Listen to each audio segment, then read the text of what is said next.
All right, well, welcome everybody to Solar Noon Tuesday. I'm Jay Warmke with solarpvtraining.com. And for those of you who are new to this process or this forum, I just want to let you know how it's structured a little bit. First off, what we're going to do is we're going to recap the latest news in the solar industry. I find this very helpful to look over the week, kind of just to see if we're missing anything, what's happening.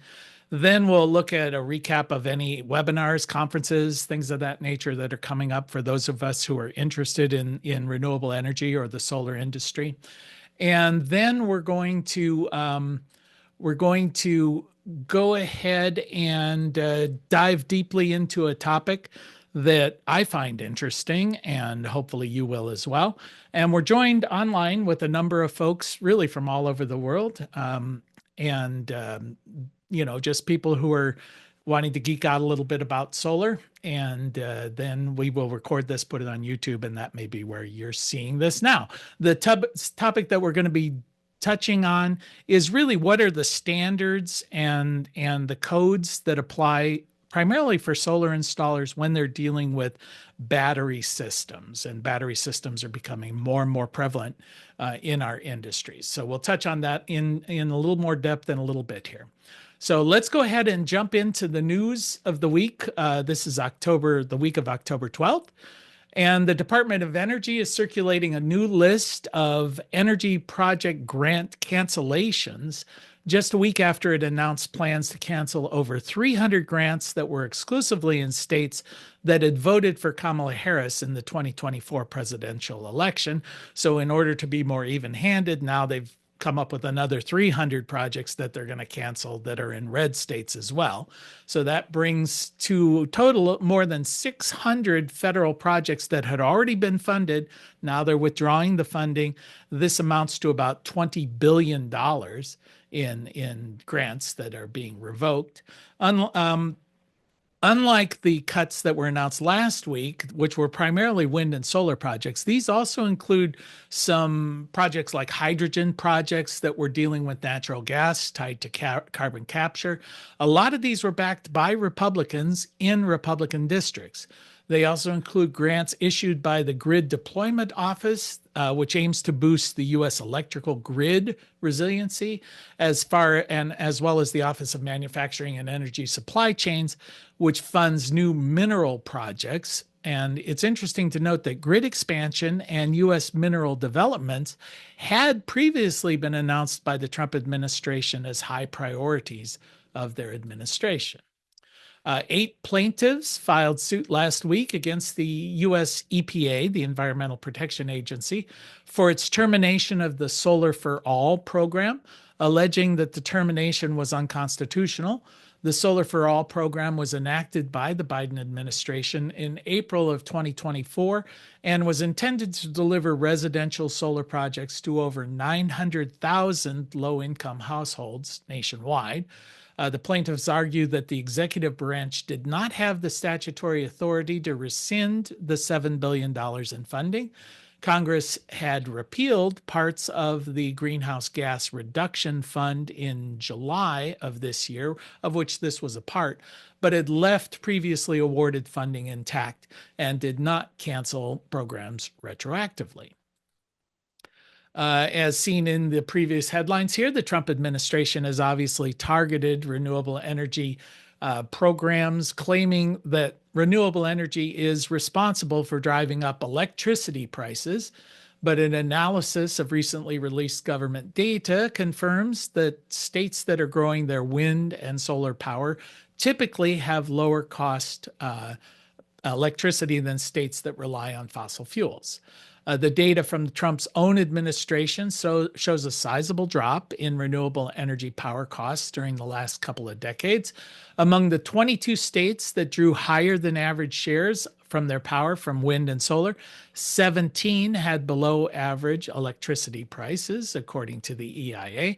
And U.S. power prices have risen 23.4% from June 2021 to this year, posing a growing political problem for the administration, especially after Trump promised to cut power and gasoline costs in half during the first year he would be in office.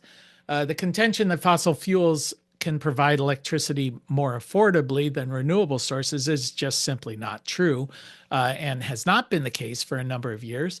A metric known as levelized cost for utility scale solar, which includes the construction, the fuel, the operation expenses, the maintenance expenses, shows that the delivered power from from solar ranges between $38 to $78 per megawatt hour. Onshore wind costs between $37 and $86 per megawatt hour. Renewable energy prices are much lower than natural gas, about half the cost of coal. And nuclear energy remains the most expensive form, costing about 4 times as much as wind and solar. Globally, the International Energy Agency forecasts that renewable power capacity will double by 2030, increasing by 4.6 terawatts. But the group revised down its previous estimates for U.S. deployments in that period by almost 50%, according to a report that they issued this week. Installations in China are also expected to slow due to some policy rules that have gone into effect in that nation. One rule was essentially that went into effect in May, made it more difficult to connect rooftop solar to the grid in China. And another one removed pricing protections that all but guaranteed profits for wind and solar developers in China. Despite these changes, China continues to account for nearly 60% of the global renewable capacity growth and is on track to reach its 2035 wind and solar targets 5 years ahead of schedule, so 2030. The agency's medium-term forecast, which was called Renewables 2025, predicts solar will account for almost 80% of the 4.6 terawatts of renewable energy that will be added across the world in the second half of this decade. The report says low cost, faster permitting, broad social acceptance will continue to drive this accelerated adoption of solar. The growth in solar markets other than in the US and China is expected to continue to grow at a very rapid rate, but is not going to offset the declines in those two nations. EIA's latest report lowers the renewable energy growth forecast that they previously had by about 5% compared with last year's predictions. And CEA, the Solar Energy Industries Association, has announced it's launching solarrecycle.org, a new platform to strengthen the long-term sustainability of our industry by connecting solar installers with recycling partners. The website launched amid a wider effort that they're trying to deal with end-of-life issues within solar equipment. Solarrecycle.org includes an interactive map of collection sites for recyclable solar equipment, as well as locations for CEA's vetted partners, information about industry standards and recycling best practices, a roundup of state and local legislation concerning end-of-life management, as well as other reports, fact sheets, resources on recycling and sustainability within solar. And that's all the news that I have for this week. Does anybody have anything they would like to add to that? Al, you've got something? I just had a question about, you're talking about recycling solar panels and other equipment, I assume. Yeah. Is that actually just recycling or is it reuse? Can part of solar panels or other equipment actually be reused somehow? Yeah, that's a good question because we all know, or hopefully we all know, that recycling is sort of the last best option. It's not as good as reuse or repurposing. So yeah, what they're talking about is recycling, pure and simple, where you grind up the silicon, reuse it, grind up the metals, reuse it. There's aluminum. The major components of a solar panel are going to be silicon and aluminum, both of which are recyclable, glass and aluminum. But there's also a lot of silver in them, but they have to somehow get the bad bits out of it. So that's one process. And some of the manufacturers have had sort of cradle to cradle programs where if you buy their panels, they'll make sure that these things are recycled. I think First Solar does that. Um, we're working with some groups just on that reuse thing. Here, I've been involved. I sit on the board of a organization called the Sugar Bush Foundation that gives grants to nonprofits for projects, and we're working with a group in Athens, Ohio, working with Ohio University at how can you repurpose damaged solar panels. So essentially, what they're doing is taking panels that have been damaged in shipping or installation. So they're effectively new panels, but a certain proportion of them, the troglodytes who are unloading them drop them off the back of the truck, or they run a forklift through them or something like that. What is too damaged to be reused? Are there coatings that you can do with them? Are they going to produce 90%? So can you still use them, but not just at their full capacity? Or even we're looking at, can you use the panels themselves for functions other than generating electricity? Maybe make chicken coops out of them, or who knows, fencing. We're looking at putting here at our office a fence out of damaged solar panels where you put them face to face. So you essentially have white metal, and can you make it a nice structure, an attractive structure, but you're still taking something that otherwise would have been thrown away and reusing it. So there are efforts moving forward, but baby steps at the moment. It's mostly around recycling. Yeah, Pete. Yeah, what I would like to do is to get a set of solar panels that have broken electronics or broken silicon with the glass intact and scrape them down to the glass and use them to Oh, build a hey, greenhouse. Pete, let me interrupt. You're coming in super loud there, at least to Oh, me. Um, yep, I'll be back. yep. And restate. I would like to get a set of solar panels that have the glass and aluminum intact, but damage to the silicon, scrape the silicon, burn all that off, and build a greenhouse with them. Yeah. Yeah, I think that's an option. Although, of course, now we're seeing more and more bifacial panels, so there's not as much metal that you could recapture that way. But yeah, Right, right. And the two sheets of glass on a bifacial panel would be very hard to separate them to reclaim the one sheet of glass on the goods that would be needed for the greenhouse. yeah, yeah. My understanding is there are kind of two methods in the recycling program process. One is a heat process where you can use heat to separate them, and then the other is a chemical process where you use chemicals. Al, you had a question there? Yeah, what about a fairly likely scenario, and that'd be hail damage? Can that be any way to repair or reuse those kind of panels? I didn't hear the first part. Could you repeat that?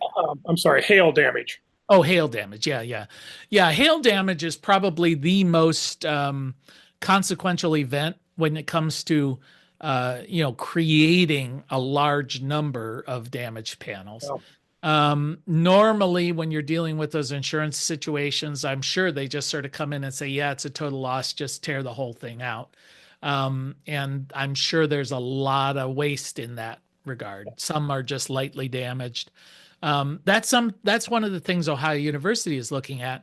If there is a subsurface cracking, which is different than a crack that goes all the way to the surface, is there some sort of coating you can put on that seals it so that it avoids, sure, there's going to be some loss, but you also don't want water infiltration and things like that. So this is all, I mean, we're still in the floppy disk age of solar, so many of these things need to be need to be figured out. Yeah, Brian, you had a comment there? You're muted, so you'll need to unmute. Yes. Okay. So I'm in a group. I've made a message to this effect in the chat, but I'm in a group of DIY solar guys, and some of these guys get literal container loads of good panels from solar farms that are upgrading their panels. And I always thought it would be a good idea to have some kind of charity organization or a way for these guys to get a tax break for getting rid of their panels to be installed in low-income housing and so forth, because the panels are still useful. They're good. They've got, more than 90% of their rated value still in them. So I thought, rather than recycle them or throw them in a landfill or whatever, put them up on low-income housing for free for the housing people and give a discount to, give some kind of tax break to the solar farm. Yeah. No, I agree. That's a great idea. There are other opportunities for that as well. A lot of solar installers buy panels by the container load or by the pallet load, and they do that because of price breaks, but they end up with orphaned panels. So let's say they buy, I don't know, 1,000 panels and they only needed 980 of them. So they've got 20 of these panels sitting in their warehouse, and then they do it again and again and again. And so they've got 6 of this and 8 of that and 12 of this. And it's not enough for them to do a complete installation because these panels change and everything. And so they end up with a lot of orphaned panels. So, yeah, those are perfectly fine panels. And it would be great to have some sort of clearinghouse mechanism like that. Could be a recognized organization like Goodwill or somebody like that who can take these and move them forward. Yep. It just, again, points out why our industry needs to grow up and come up with some of these good ideas. It sounds like, Brian, you've just hatched a business plan for you to get involved with in your That'll in be my your retirement business. yeah, in your sunset years. I was going to say, I don't Yeah. know how old you are, but I've just made you retire here. So Yeah, I actually have 8 BP 175s that I got exactly that way. They were leftovers from a job that didn't get installed. mhm. So Yeah, and with microinverters, you can use mismatched panels and do an installation, and yeah, it might look like hell, but a lot of these things aren't even visually seen. If they're up on a flat roof or someplace where you can sort of hide it. But even if you do, make a quilt of many colors, kind of thing with these panels. Just do it in a way that's kind of cool. Spell out your mom's first name or something with solar panels, and you can with mismatched solar panels. So, any other comments from the group here on the news? Just check that. All right. Okay. Well, let's jump into some of the events that are coming up, some of the webinars, and I will mention here that the times that I'll be giving are going to be Eastern time. I know a lot of you are different time zones, so take that with a grain of salt there. All right, so October 21st, we have AI strategies for solar at 11 a.m. Then we have a V2G conference up there in Detroit that's going to be taking place. This is a face-to-face, October 21st through the 23rd. There's one on the state of things in 2025, state of solar. It's being put on by a vendor. Hopefully it's not too vendor specific, but it's at October 23rd at 2 p.m. The 23rd also at 2 p.m., cutting soft costs. For those of us who are sort of totally enmeshed in this, we know that about 40%, more or less, of all of the costs of a solar installation is the equipment. So about 60% are what are known as soft costs. So if we're going to bring down the price of solar, it's going to mostly be in the soft cost area. And the soft costs are going to be things like customer acquisition, installation, design, profits, permitting, shipping, the costs that you pay to vendors, the third party like distributors, people like that. All right, Green Roofs. This is a webinar put on by Maria on the 28th at 7 p.m. We also have Community Solar in Ohio. That's going to be at 6 p.m. on the 29th. If you're not familiar with Community Solar, that's basically if your home is not suitable for solar, then people can put in a larger system, maybe out in a field somewhere, and you can buy a portion of it and get the, rather than putting 20 panels on your roof, maybe you buy 20 panels in a 1,000 panel installation and they are allocated to your bill. The downside is you got to have the utility companies participate in this because they have to allocate that to your bill. The utility companies, for some odd reason, aren't always thrilled to do this. So it is the legislation that has to step in. And in Ohio, even though every other state in the country, that's doing it has proven it, we have to prove it to ourselves. So they're in theory testing it. So you'll find out more about that. And then our shameless plug for our own programs. In fact, we have a certification class starting this week, which will be meeting face-to-face in Marietta. So you can find all of that at solarpvtraining.com. And that's everything I have. Does anybody else have any webinars or conferences or things? Oh, I should point out the Ohio Energy Conference starts next Monday and Tuesday, and we'll be exhibiting there. So if anyone in Columbus, Ohio wants to come visit, you're welcome there. Anybody, Al, I see your hand is raised. Is that legacy, or do you have another question there? Oh, must have just still been up. All right. Okay, so hopefully the folks who are online will join in and we can get a good discussion going about this. But it occurred to me, excuse me, that especially those, we've been talking a lot about batteries in these forums. And really for the first time, probably 2026, we'll probably see for the first time where more solar installations include batteries than do not.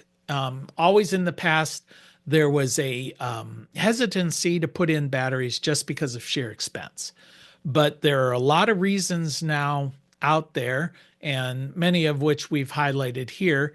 One, of course, that people think about immediately when they think about batteries is if my grid is not reliable, if I suffer frequent power outages, I would like to have batteries just to provide me power. So when the grid goes down, I've got power. Maybe not for my whole house, but for some critical loads that I've identified. So that's one option. Another reason for batteries is that the utilities have been messing with the net metering compensation. So when net metering first started out, if you had extra power that you were generating during the day that you weren't using, it ran back to the grid and you got retail credit. You know, your meter ran forward, your meter ran backwards. And you designed your system so at the end of the month or the year or however you wanted to structure it, you generated as much energy as you used. You just didn't generate them at the same time, but the utility was giving you retail credit for it. So your electric bill was essentially zero, except for the access costs. So that is going away. Most of the utilities have shifted over to a I'll pay you wholesale, you pay me retail kind of mode. Fair enough. You can say they're not in the business of paying retail to their customers for a product that they buy at wholesale and resell it and sell at retail. Except the retail wholesale mix is getting exaggerated. You used to figure wholesale was 50% of retail. Now it's dropped down to more like a quarter. So they pay you 5 cents, you pay them 20. They pay you 6 cents, you pay them 30. It's just getting out of whack. So if you're a homeowner, you would say, well, why would I send you power and get paid 5 cents for it, and then 2 hours later have to buy power from you and pay you 23 cents? I'll just put in a battery, store that power, and 3 hours later use my own power. So that's another reason for batteries. And then another third reason that's coming up quite regularly is time of day pricing. So electricity does not cost the same for the utilities to produce at different times of the day, yet their traditional model has been, we're just going to charge you the same price. Whether you use it at 2 in the morning or 2 in the afternoon, we're going to charge you 12 cents, 18 cents, 22 cents, whatever it is per kilowatt hour. Well, it may be much cheaper for them to operate their baseload facilities, and maybe it only costs them 8 cents in the middle of the night, but it costs them 40 cents in the middle of the afternoon during peak load demands. Those are probably very exaggerated numbers, but you get the idea. So they're putting in different prices, different times a day. Well, if you've got excess energy during a period where energy costs are low, why not store it and then use it when energy costs are high? So that's the third major reason why we're starting to use batteries in our homes. Okay, so that's a little bit of background there as to why we're using batteries.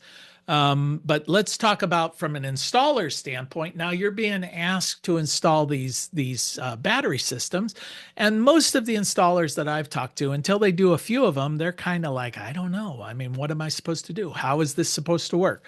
So I thought we talk a little bit about that just from a standards and a code standpoint.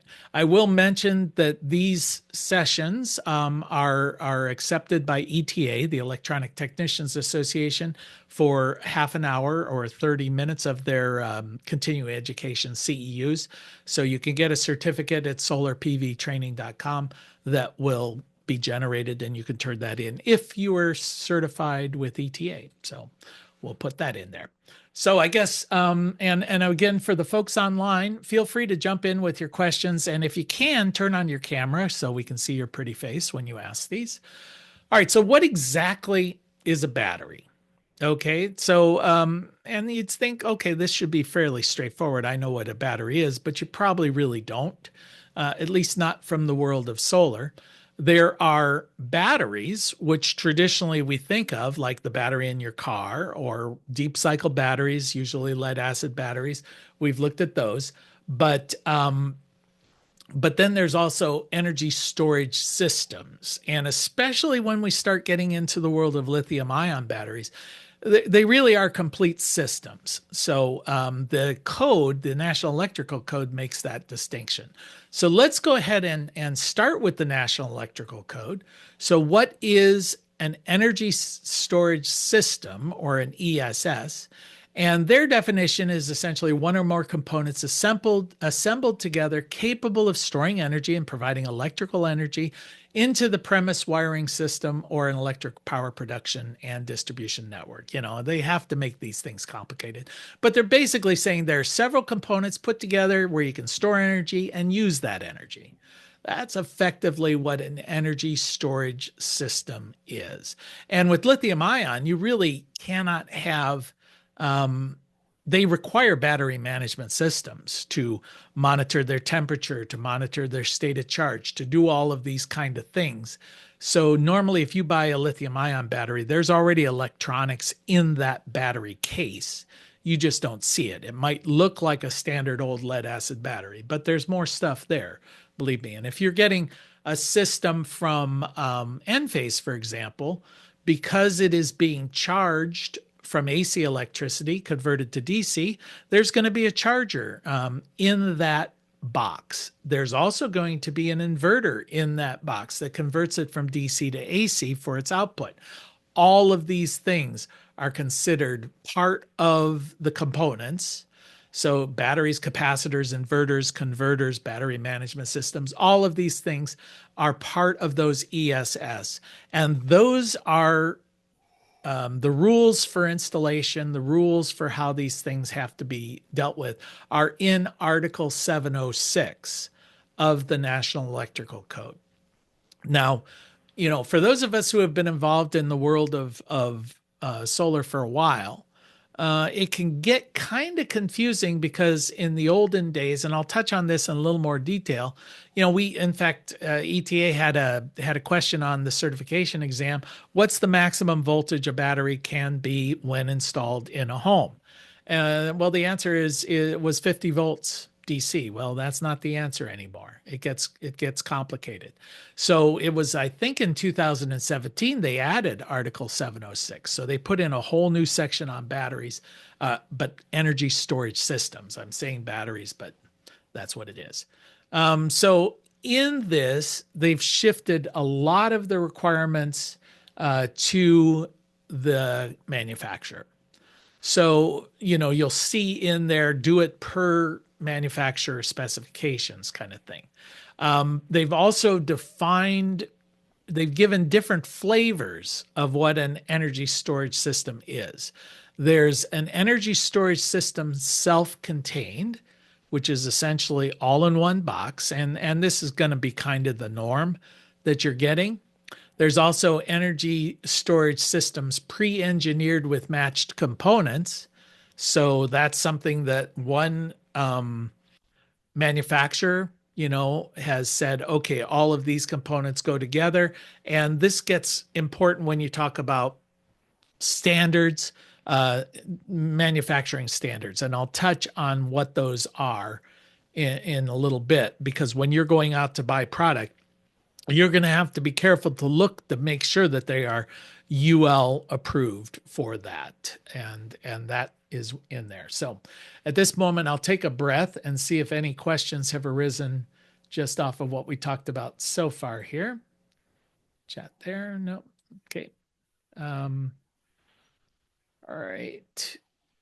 Yeah. Okay. So what are some of the code requirements? I'm still sort of in the National Electrical Code when we talk about batteries. So the Article 720. I want to make sure it's not 702. 706. Okay, I'm going to get the numbers wrong. So 706 applies, but it must be greater than 1 kilowatt hour. So if you're talking about little tiny batteries, smaller batteries, yeah, don't apply with all of those codes. But if it's greater than 1 kilowatt hour, then it must comply with the 706. Only a qualified person can work on them. Okay, what does that mean? Well, the code is kind of vague about that. If you're certified, you'd be considered a qualified person. If you're an electrician, you'd be considered a qualified person. They don't really give you great guidance on that. But I guess you could just assume if you're a homeowner just playing around, maybe you're not qualified, but maybe you are. I don't know. That's going to be up to somebody who knows you better than I do as far as whether you're qualified or not. But you must be qualified. Not a lot of guidance there.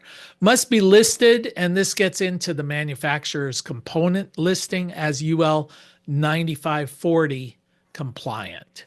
And so this is one of those things when we talk about these manufacturers, there is a standard if you're making the battery, but there's also a standard for all of the components that work together. And we just highlighted that there are a lot of components that work together to make a battery system. There has to be a means of disconnection within 10 feet of this unit. Now, most of these units have some sort of turn-off switch, some disconnection switch on them, but it is required that there be a disconnect, a means of disconnection within 10 feet. But there also has to be an emergency shutdown switch out there by your meter.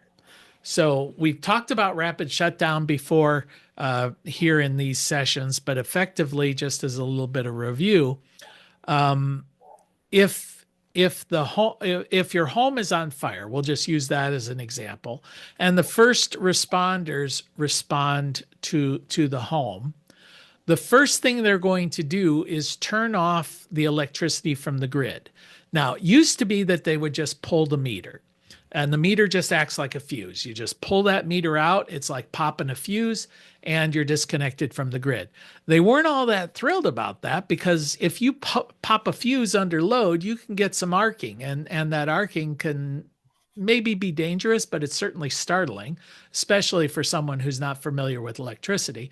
So now the 2023 code requires that there be an emergency disconnect switch. Basically, the meter box has to have an on-off switch so that I can turn it off. It's your main disconnect at the meter. Okay, so that's going to be there. They're going to turn that off. So what happens? Well, in the past, as soon as you lose sight of that, the inverter is supposed to turn off because of anti-islanding. But on the meter, there's going to be a little warning label that says, hey, warning, there's another form of electricity here. There's a solar array. So the first responder looks around, and within 10 feet, there has to be a disconnect for the solar array.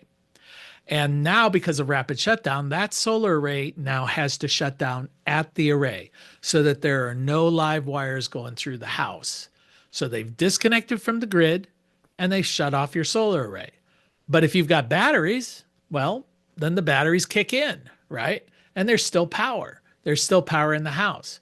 So they could still get electrocuted. They think that they've turned off the power, but there's still power. So there's got to be a rapid shutdown initiator, which is kind of the words that they tend to use, but it's basically a battery shutdown switch.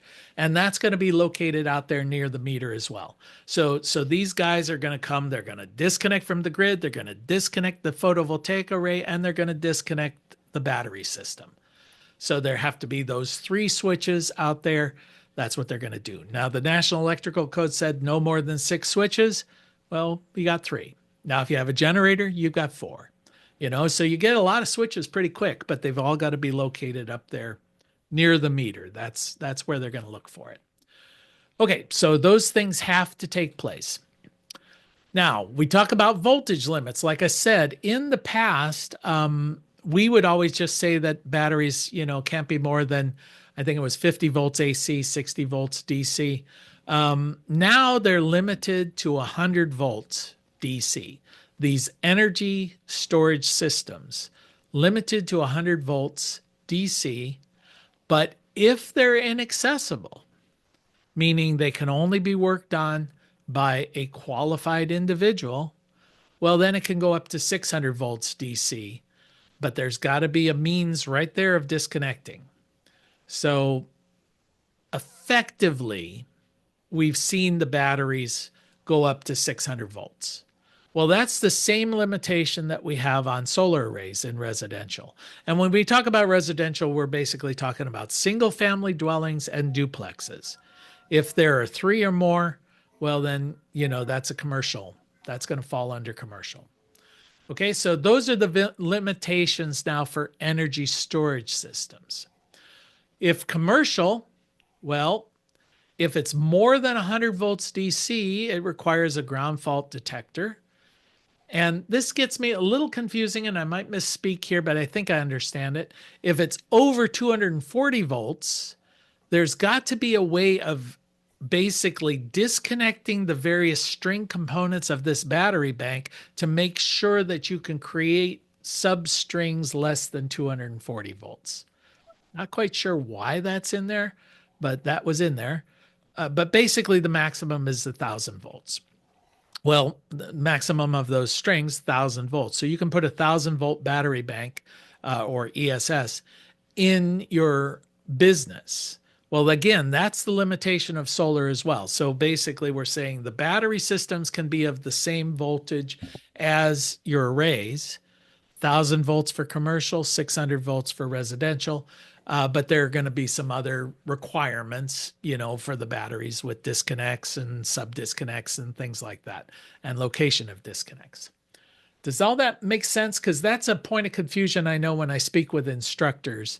As to, okay, so what is the voltage limit? So is that clear as mud to everybody? Just looking for any comments here. See if anyone. All right. Okay, so let's talk about now. There's still this possibility you have an old school system, right? 48 volt, one of those Solarcs or something like that. Standalone systems are often going to be 48 volts.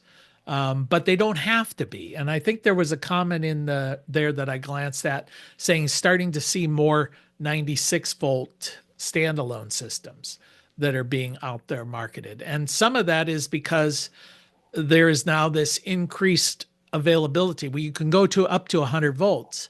So before you couldn't. That's why we just said 48 volts. That was what you were going to get.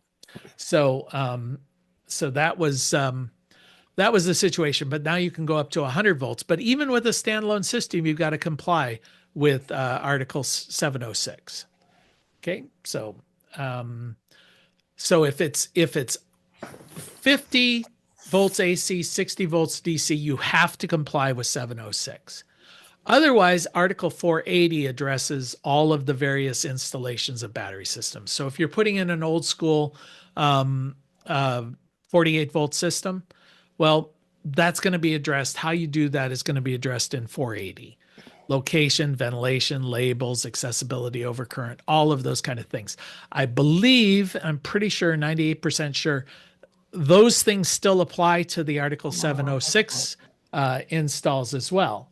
But that's, but if you've got the 50 to 60 volt system. And this was a point of confusion for me because they do mention the 50 and 60 volt in the code. And I was saying, okay, is that still a limitation?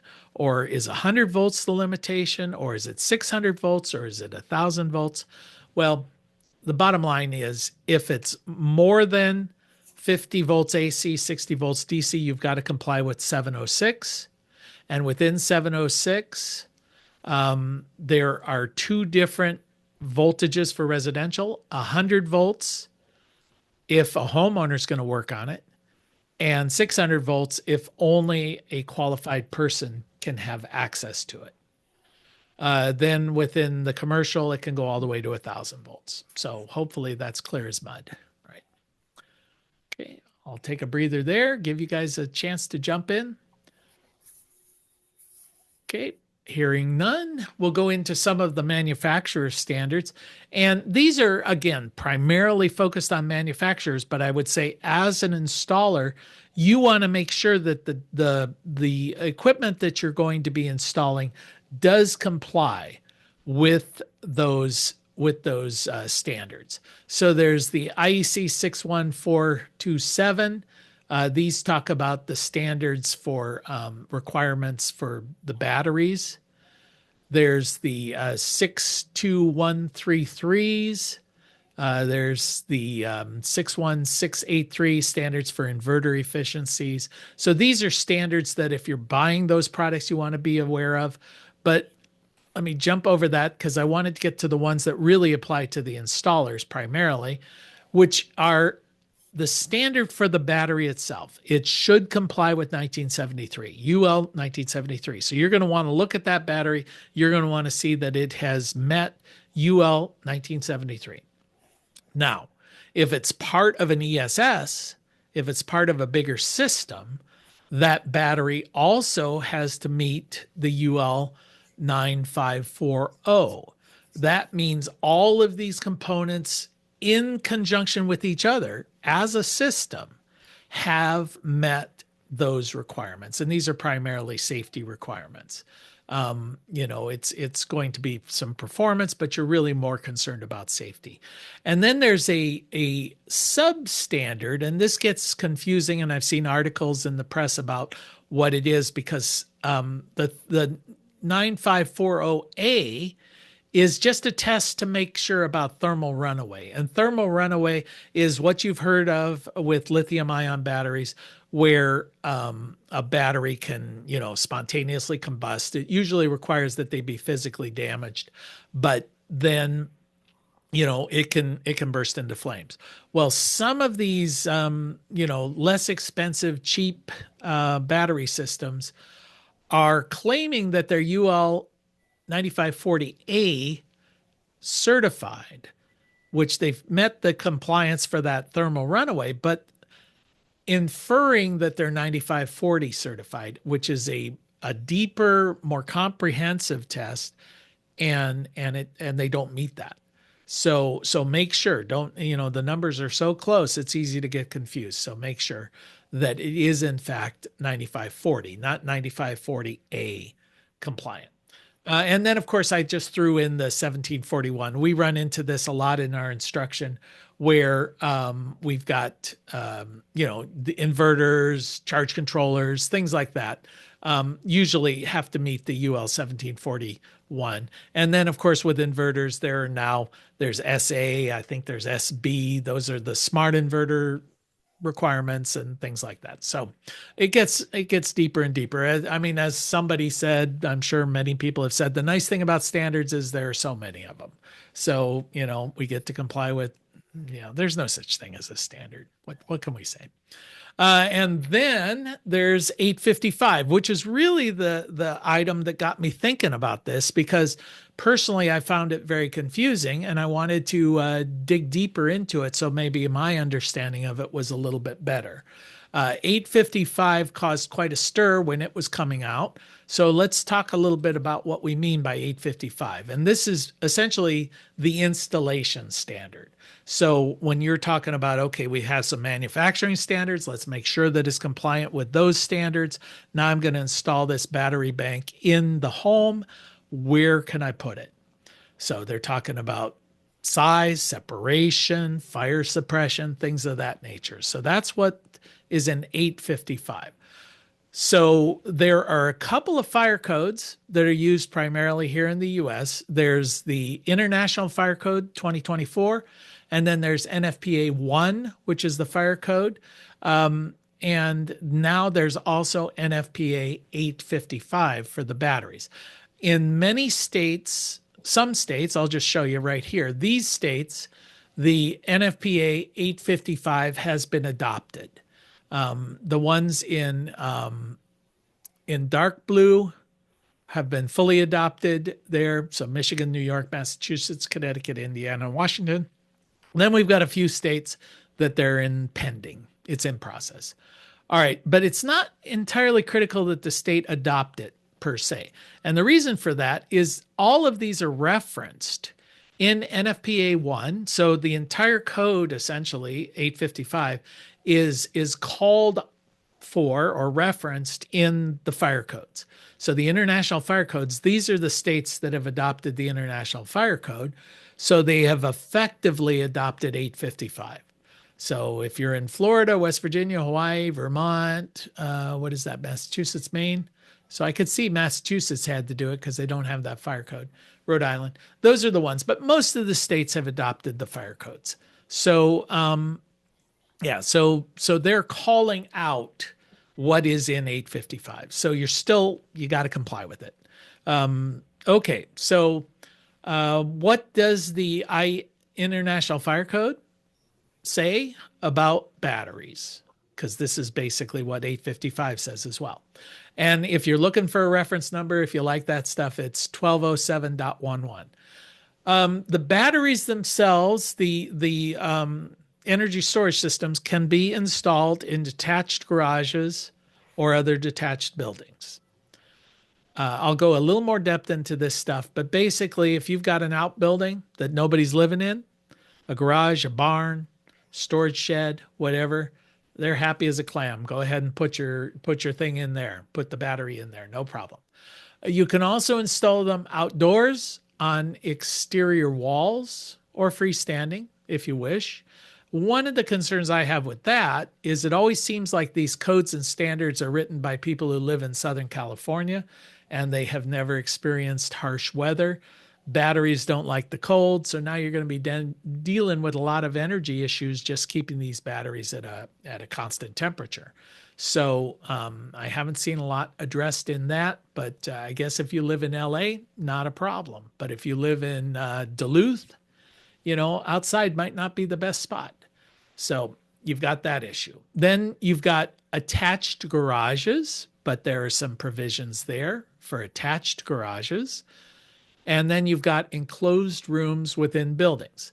So it sounds like pretty much, I mean, if you could, it's like just put them everywhere, right? In the building, outside of the building, on the wall, in the garage, attached, whatever. But there are provisions that apply in each of these cases. So let's dig a little bit deeper. All right, detached garages or buildings, just no problem, right? Just stick it in that building. What they're really dealing with is they're worried about thermal runaway on these batteries, and they don't want it to become a fire hazard. So if it's in a separate building where no one is living, yeah, okay, the building burns down, but loss of life is kept to a minimum. Attached garages. And this was one of those confusions. We've had some discussions on this before. People wondering, can I physically put it in the attached garage? The answer is yes, but you have to meet the requirements of the International Fire Code for that attached garage, which mandates specific fire resistant measures between the garage and the living dwelling occupancy areas. It basically says you got to have fire rated gypsum board between the garage and the home. If there's living space above the garage, there's some requirements there for the ceiling. And then you've got to have 20-minute self-closing, self-latching doors. So the door between the garage and the kitchen or wherever you're getting into the garage, if it's attached, it's got to be self-closing. It's got to be fire rated for 20 minutes. So these are some of the issues if you're going to put it in an attached garage. So, but you can put it in an attached garage, and oftentimes you'll see these things in the garage because that's a nice place for the batteries. It's a nice place for the other things. There must be separation between these units. So this is a nice diagram that's put together by Mayfield Renewables. I like this. It's probably the best one I've seen. So here you're just seeing, assuming you've got these ESS units, and if you want to put them on the outside of your building, more power to you. Hopefully they don't walk away. 80 kilowatt hours maximum in total on a residential structure, right?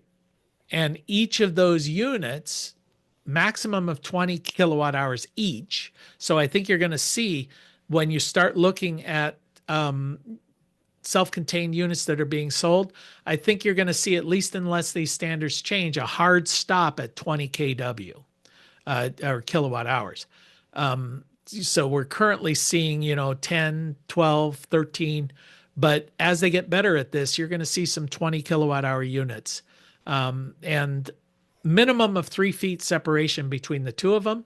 They want to make sure that happens in case one bursts into flames. It doesn't cause a cascading reaction. So they want enough physical separation so one burning doesn't cause the other one to burn. 3 feet away from any windows or doors. So if you're putting them on the exterior, just bear that in mind. That's how they've got to be. The same thing in the garage, 80 kilowatt hours maximum in the garage. 3 feet separation between those units. And they also require that there be approved vehicle barriers, so you don't just run into it with your car and cause that physical damage there. So that's what happens within the garage or the outside. Now that brings up, because for whatever reason, they decided to address bidirectional, or essentially bidirectional charging. So what happens if you just take your car and you park it in your garage and you use that as the battery backup for your home? Okay. They say limit it 30 days. Okay. So I dug a little deeper here and I said, is it 30 days per year? Or 30 days per time? And they said it's per deployment. Okay, so that means nothing as far as I'm concerned, because I'll keep mine hooked up for 30 days. I'll unplug it for 5 minutes, and then I'll plug it in for another 30 days. That's 2 deployments. Maybe I'll pull the car out of the garage, Plus, how are they going to enforce that? How are they going to deal with that? That just seemed like it's one of those things, it's like, why is everything I do illegal? They come up with these rules. They can't enforce them, so it's almost the same as not having a rule. And then they say, follow the manufacturer's guidelines. Well, that's just lawyer talk. It's like, we can't figure out what to do. So, let's blame the manufacturer. So follow the manufacturer's guidelines and make sure that you follow the National Electrical Code. So, and they did have even a provision in there. I've talked about here just about how silly it is, the 30 days, but you can appeal to your authority having jurisdiction and get an extension to 180 days. All right. Really. So effectively you can use and I was looking to see if there's a limitation on the size of the battery in your EV, because they say you can't put a stationary EV in your garage that's greater than 80 kilowatt hours. But some of these electric vehicles have battery banks that are greater than 80 kilowatt hours. So if I park my electric vehicle in my garage, am I violating the fire standard? And they're unclear about that. Basically, they put all of this in here because they wanted to differentiate between stationary batteries and mobile or electric vehicles. So they've done that, but they did a pretty bad job of it. They probably were better off just not even addressing it, in my opinion. How's that for lawyer talk? Okay.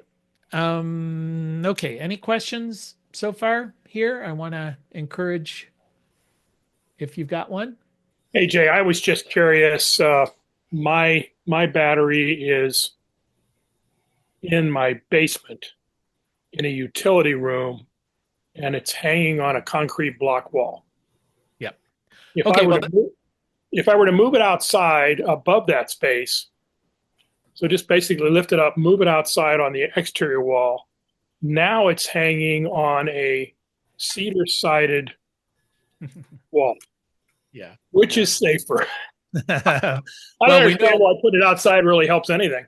Yeah, well, we know it's safer, probably where it is. But this next slide just deals with it because you can put them inside your home, but the size inside the dwelling unit is limited to 40 kilowatt hours rather than 80 kilowatt hours. So that's one of those limitations. They specifically state you can put them in enclosed utility closets, enclosed basements, storage and utility spaces with finished walls and ceilings. So that was the big emphasis, right? As long as you've got a fire resistant ceiling and wall within your basement. But if you've got just stud walls, unfinished, then you've got to put 5/8 inch gypsum board and enclose that space. Now, if your basement itself, I'm assuming it's fire rated or enclosed between the basement and the upstairs. If that's the case, you don't have to do anything.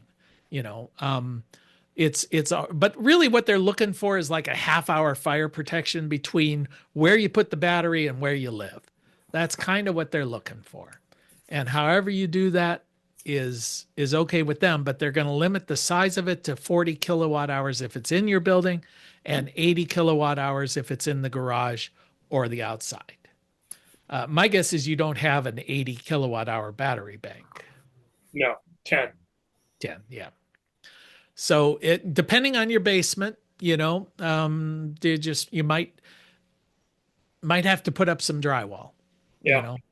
So all right. That is basically Hey, it. So any questions? Yeah. yeah, Jay. Yep, go ahead. I'm sorry, Claire. Was Claire gonna go? Oh, you're just coming Jay? up as Claire. Yeah, go ahead. Okay. This is Sarah.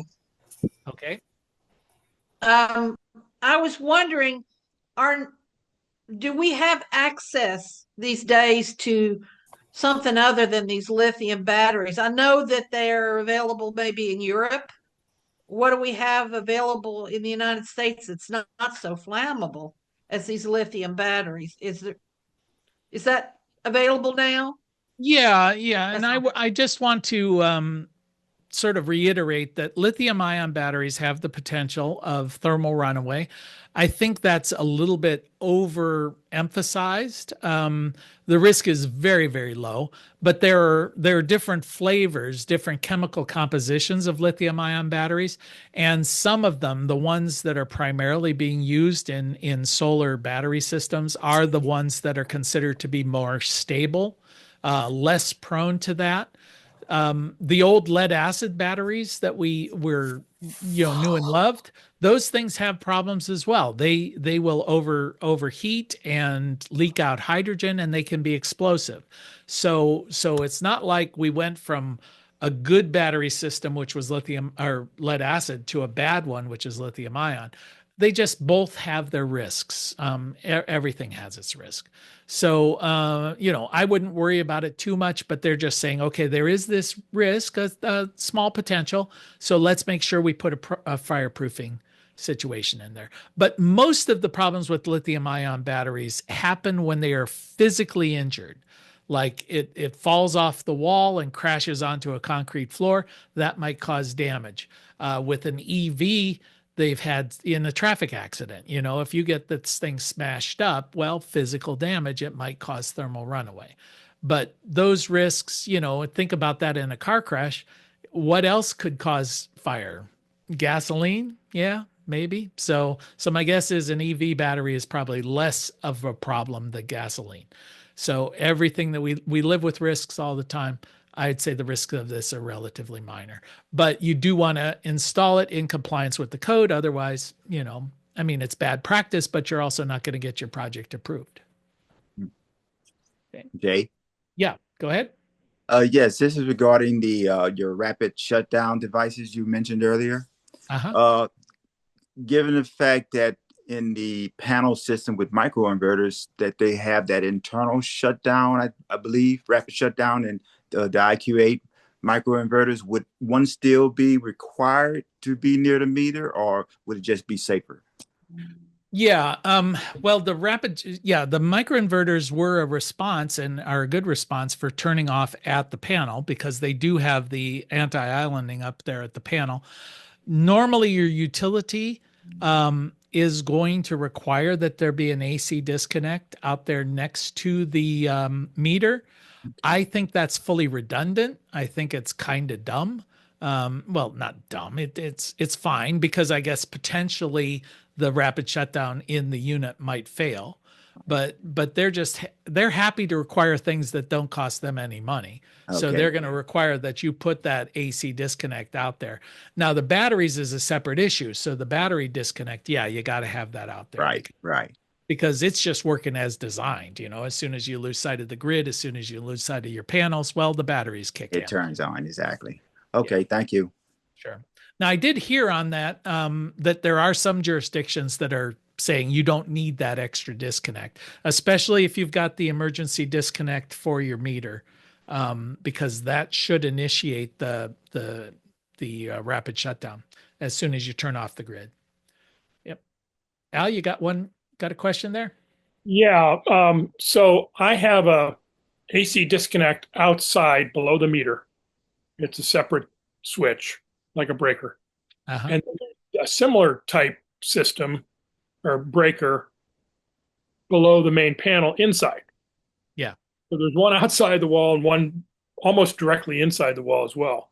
Now those will disconnect my system from the grid. Right. Will they disconnect and I think they also disconnect the grid from my house. Yeah, they're designed, the one at your meter and also your main breaker, basically the inside one, is designed to disconnect your home from the grid. But neither of those will disconnect. Power could still be flowing from the battery even if those were both turned off. Yes. Into the house. Into the house. Yeah. Into the house, for sure. Yeah. Now, one thing, since we're on that, and then I'm going to have to call it quits here, is if you do put a utility disconnect out there next to your meter, which is what the new code is now requiring, and we're seeing a lot more of those done.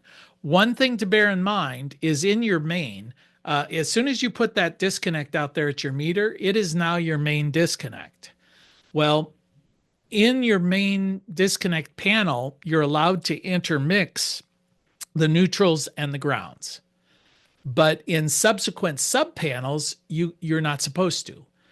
You shouldn't.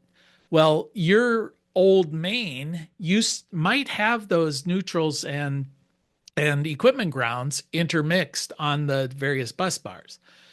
You put in that disconnect out at the meter. Now you've got to get an electrician or do it yourself if you're really good to separate those bus bars and separate all of those, into their own unique. Here's my equipment ground bus bar. Here's my neutral bus bar, and make sure they're not bonded together, because you only want one point of bond between your neutral and your equipment ground, and that's going to be at your main disconnect. So I only bring that up because, yeah, it's great to put that disconnect out there at the meter, but you might just bought yourself another $2,000 in electrical expenses to get some electrician to come in and rejigger your main box now that you put that thing in to be code compliant. All right. Okay. Well, that's it for today. We're over our time. So I appreciate everybody's attendance, and I will not be here next week. I'm going to go to that conference. So in 2 weeks, we'll get back together. So take care, everybody. Thanks for your attention.